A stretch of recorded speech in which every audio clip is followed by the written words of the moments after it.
C'est le rendez-vous, merci pour l'accueil. Alors on est toujours à Seclin dans le nord et à Seclin, vous voyez, il y a cette bâtisse énorme qu'on appelle le fort de Seclin qui appartient à la famille Boniface et ça fait 30 ans qu'ils rénovent ce site avec des toitures qui ont été refaites, des salles, voilà, et puis aussi des plantations d'arbres. Et puis il va avoir un autre chantier parce que là, vous avez vu, j'ai traversé un pont et je vais rejoindre l'un des propriétaires de ce site. Bonjour Didier. Alors Didier, là je viens de traverser le pont et c'est le prochain chantier, gros chantier du fort de Seclin. Oui, exactement. Alors, à deux titres. D'abord, il commence à faiblir, il est ancien et il faut prévoir de le remplacer dans les années à venir.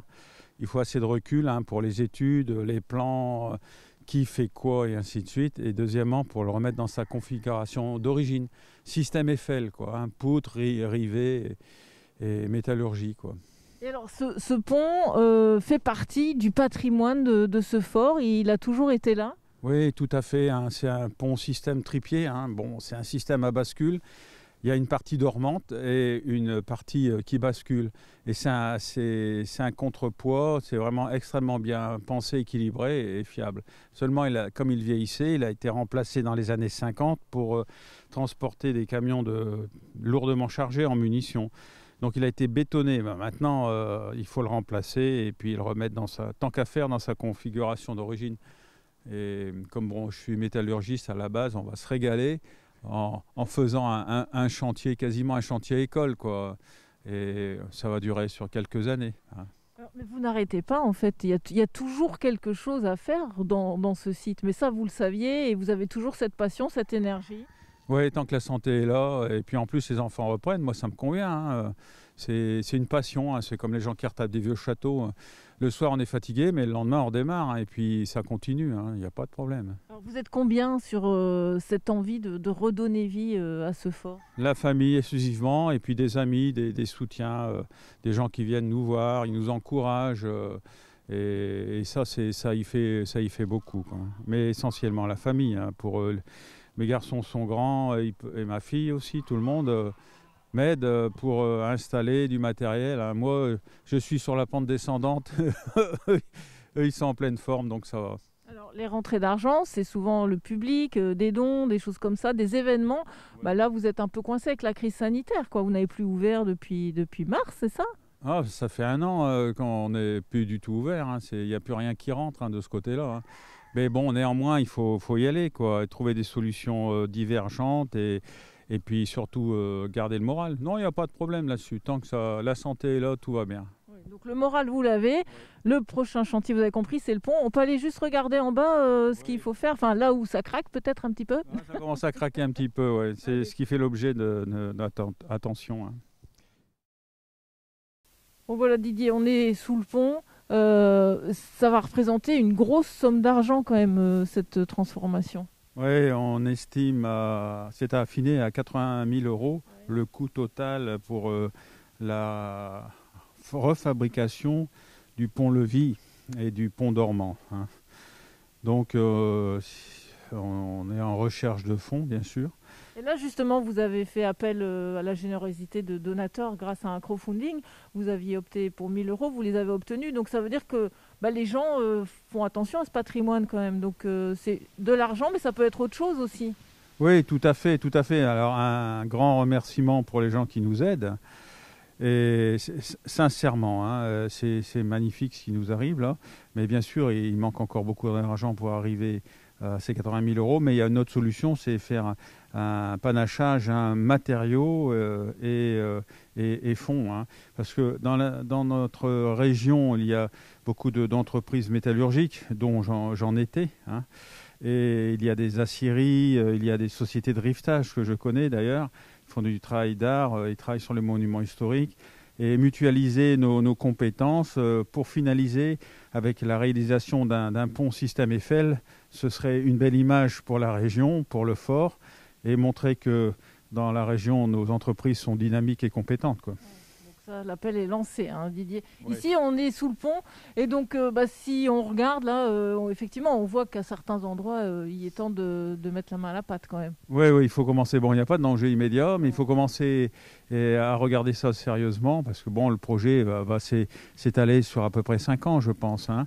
Et on risque d'en faire aussi un chantier école en installant le futur pont Eiffel sur les terrains et ensuite démonstration et refabrication d'un système Eiffel pour le public en démonstration. Un gros, beau chantier Oui. qui va animer le site quand vous allez pouvoir réouvrir. Ça va être super quand même, ça. Ah oui, oui, oui, on va se retrouver en 1900 parce qu'on va travailler avec d'anciennes forges. Hein, on va rifter à l'ancienne, au marteau, et ça va être... on s'y retrouve, quoi. Hein, c'est vraiment la période 1900 et ça va être... je le sens bien, quoi. Ça me plaît, ça. Quand on vous entend, on a envie d'y être, hein, donc, mais il faut attendre un petit peu, hein, il faut du financement. Ouais, il faut du financement et puis des aides en matériel. Et j'en doute pas un instant qu'on nous aide pas en nous fournissant quelques tonnes d'acier et des aides pour le riftage. J'y crois. On l'entend. Bon, donc ça, c'est pour ce projet, le pont, mais vous avez aussi un musée, on va aller faire un petit tour. Ah oui, là, c'est le cœur du projet. Enfin, c'est le musée sur la Première Guerre mondiale de Napoléon III, 1920. Ça, c'est une passion qui nous lâche pas. Ouais, avec plaisir. Eh bien Didier, voilà, on est dans le musée. Alors ça, c'est une passion qui remonte à pas mal d'années, hein. Vous êtes un passionné d'artillerie. Et donc ici, on peut découvrir différentes pièces. Oui, tout à fait. 40 ans de passion et on y découvre une très belle collection de pièces d'artillerie du début du siècle, hein, après 1870 jusqu'à 1918. Et toutes ces pièces ont été acquises par vous? Ah oui. Longue quête, recherche incessante pour trouver ce matériel-là. Ouais. Qu'est-ce qui vous plaît alors dans ces choses-là? Eh ben, écoutez, d'abord, j'en reviens toujours au même problème, c'est la passion de la métallurgie, le travail des aciers. Hein. Imaginez les gens qui sont autour, les compagnons de travail qui travaillent autour de tout ça. C'est avant tout de la forge, de l'ajustage, de l'usinage et tout ça, je le ressens. C'était mon métier de cœur auparavant. Ça vous parle par rapport au métier et puis pour ces gens qui ont travaillé en fait. Alors, pour certains, un canon, c'est berk, on n'en veut plus, on ne veut plus voir ça. Mais c'est quand même des pièces historiques et surtout, c'est quasiment des œuvres d'art. Parce que pour réaliser ça, de nos jours, ce serait quasiment impossible ou avec des sommes folles. C'est un patrimoine qu'il faut absolument préserver.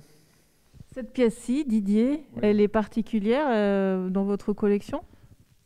Quelque part, oui, parce qu'elle est bien gravée aux armes de Guillaume de Prusse. C'est ce qui en fait aussi son intérêt historique. C'est un obusier et au-dessus, on a vraiment les armoiries de Guillaume de Prusse et on a les devises latines qui allaient avec, d'ailleurs, qui avaient été déjà initiées par Louis XIV sur ses pièces d'artillerie. Hein. Et vous l'avez dans votre collection depuis combien de temps? Ça, je peux estimer une quinzaine d'années déjà, celui-là. Hein. Donc vous êtes à la recherche tout le temps de pièces en se disant, vous allez en Angleterre aussi chercher des choses? Oui. Une des dernières acquisitions avant tous ces bouleversements. C'est une très belle pièce de 18 livres anglais, un 18 pounder avec son avant-train qu'on a trouvé au nord de l'Écosse, là, bientôt. Et c'est vraiment une très belle trouvaille parce que les Anglais sont venus nous aider pendant la Première Guerre mondiale et c'est une très belle armée et du très beau matériel aussi de qualité. Donc j'étais heureux de pouvoir acquérir cette pièce d'artillerie, quoi. Donc cette passion continue et continuera. Et vous en faites profiter les gens quand ils pourront revenir, puisque vous faites des visites. Hein. Oui. Je veux faire partager ça avec les gens qui viennent et on les accueille vraiment avec plaisir. Je suis trop bavard. Hein. Des visites de 2 heures, ça passe à 3. Il y a des gens, ça les intéresse vraiment, vraiment bien. Et puis, c'est pas uniquement une visite... voilà, tel type, tel modèle, tout ça, c'est barbant. J'explique un peu l'origine de la trouvaille, l'acquisition, la présentation. Il y a du dialogue, on discute entre nous. C'est une passion, hein, moi. Donc, on le sent bien. Donc, on va inviter nos téléspectateurs à venir découvrir ce fort de Seclin dès qu'il pourra réouvrir hein, avec les mesures sanitaires, on l'espère ici pour le printemps. Hein. J'imagine pour vous, ce serait vraiment... Ce serait vraiment bien, ouais. Ouais. En tout cas, merci à vous et merci aux gens qui nous soutiennent. Merci pour l'accueil. Ça s'arrête ici. Le fort de Seclin. À vous de venir.